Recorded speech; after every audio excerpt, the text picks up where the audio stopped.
Hey everyone, welcome back to our channel. If you're a fan of martial arts movies or just incredible human feats, you're in the right place. Today, we're diving into a mystery that has puzzled fans for decades.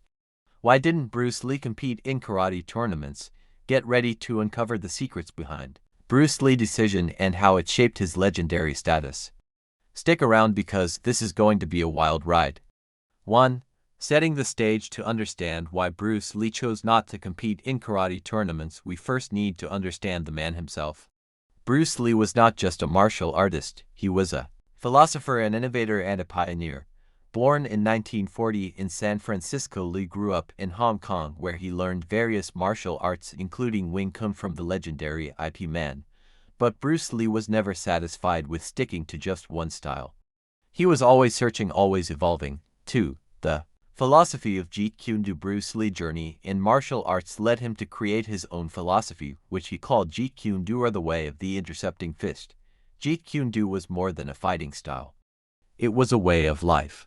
Lee believed in using no way as way, having no limitation as limitation. He emphasized practicality, efficiency, and directness.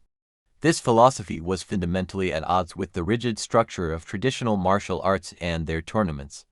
Bruce Lee archive footage.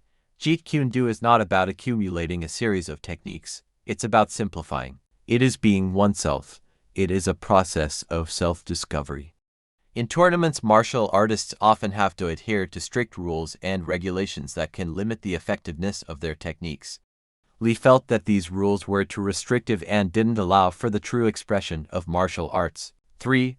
The limitations of karate tournaments. Karate tournaments in the 1960s and 70s were very different from what we see today. They had strict rules about where and how you could strike your opponent. Many of the techniques that Lee found effective were considered illegal in these competitions. 4. Example, strikes to the eyes, throat, and groin were not allowed, but these are precisely the kinds of moves that could end a real fight quickly. Lee believed that martial arts should be about surviving real combat situations, not just scoring points in a controlled environment. Bruce Lee's focus was on reality-based self-defense. He wanted his martial arts to be applicable in real-world situations where there are no rules and where the stakes are much higher. 4. Breaking away from tradition. Another reason Bruce Lee didn't compete in karate tournaments was his desire to break away from traditional martial arts norms.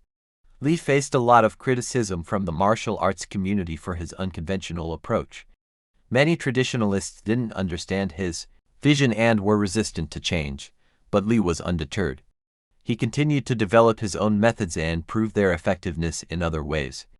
Instead of competing in tournaments, Bruce Lee demonstrated his skills through his movies, television appearances, and public demonstrations. His incredible speed, power, and technique spoke for themselves. He didn't need trophies or medals to prove his worth. His impact on martial arts and popular culture was far greater than any tournament victory could have been.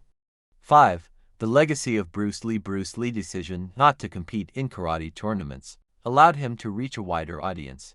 His movies such as Enter the Dragon and The Way of the Dragon showcased his abilities to millions of people around the world. He inspired countless individuals to take up martial arts and pursue their own path free from the constraints of tradition.